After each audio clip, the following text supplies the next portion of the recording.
Gift taxes. Who pays them and how do they work? Hi, I'm Matt. And I'm Jared with Carlin Financial Group. For the best retirement information and to help make sure you don't outlive your money, subscribe to our channel and ring that bell to be notified when we post new videos. So, let's start with what gifts are subject to the gift tax and who's on the hook to pay that tax. Typically, the recipient of a gift will not be subject to any taxation, and the federal gift tax is the responsibility of the donor, or the person who's giving the gift. But it doesn't apply to all gifts, and you may never have to pay it. Let's explain a bit more. Whether a gift could be taxable or not depends on three things. First is going to be who receives it. Second is its fair market value. And third is whether the gift is a present gift or a future interest gift. To get started, let's take a look at the kinds of gifts that aren't going to be taxable.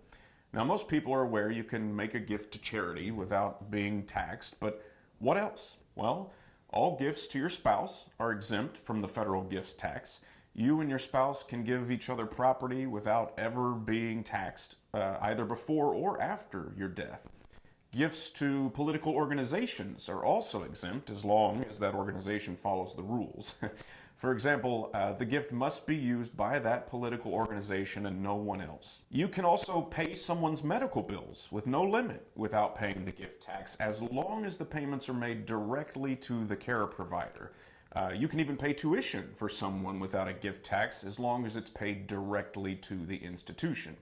An example of a gift that would be subject to the tax would be paying someone else's credit card bill, let's say, even if it was used to cover medical or educational expenses. So what is a gift? A gift is anything you give without receiving fair market value in return. The IRS says that fair market value is the value that would be paid for an item or an asset if neither the seller nor the buyer are under any duress to complete the transaction. In other words, neither person is being pressured in any way to give or receive less value than the gift is actually worth. For example, if you sell a home for $150,000 when it's actually worth $300,000, you gave a gift of $150,000 because you didn't get anything of value back from them in exchange for half of that property's value. But there's no dispute if you give cash.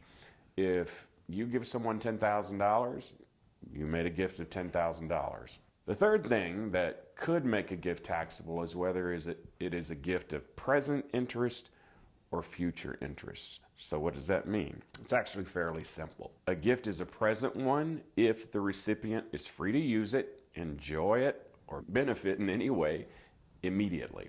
No strings attached. In this case, you can make gifts to as many people as you'd like, up to the annual limit, which is currently $15,000.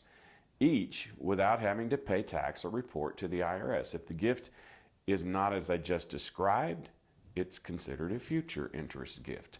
All future interest gifts must be reported on IRS Form 709 in the year they're made. An example of a future interest gift would be placing assets in a trust that don't become fully available until the death of the owner. As I mentioned, currently, in 2021, the annual gift tax exclusion is $15,000 per person.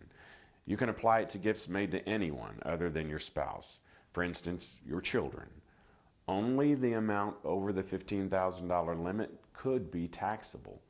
Let's say you make a gift of $100,000 to a child to buy a home.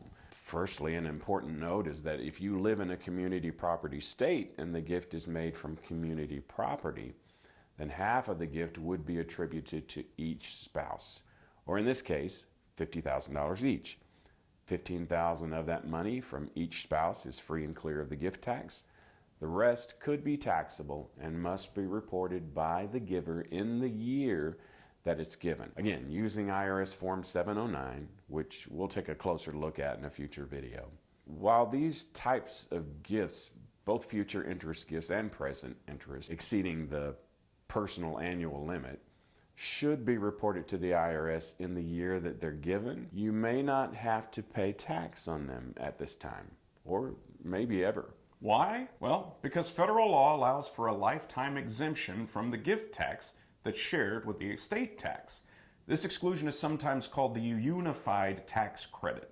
Right now, that exemption is substantial, $11.7 million as of 2021.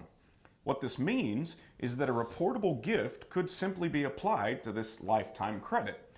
If you do that, no gift tax would be due, but the amount of the gift is subtracted from the lifetime exemption, leaving less to protect your estate from any applicable tax at the time of your death.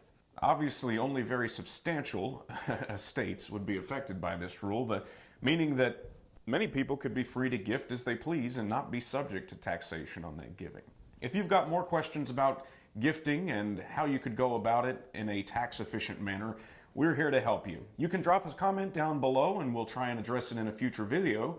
Or if you'd like to apply to become a client and work with us, you can do so by clicking the link down below in the description. We hope you enjoyed this video today and got something out of it. If you did, make sure you give us a like, share it with a friend, and remember to subscribe to our channel so you don't miss out on any of our future videos.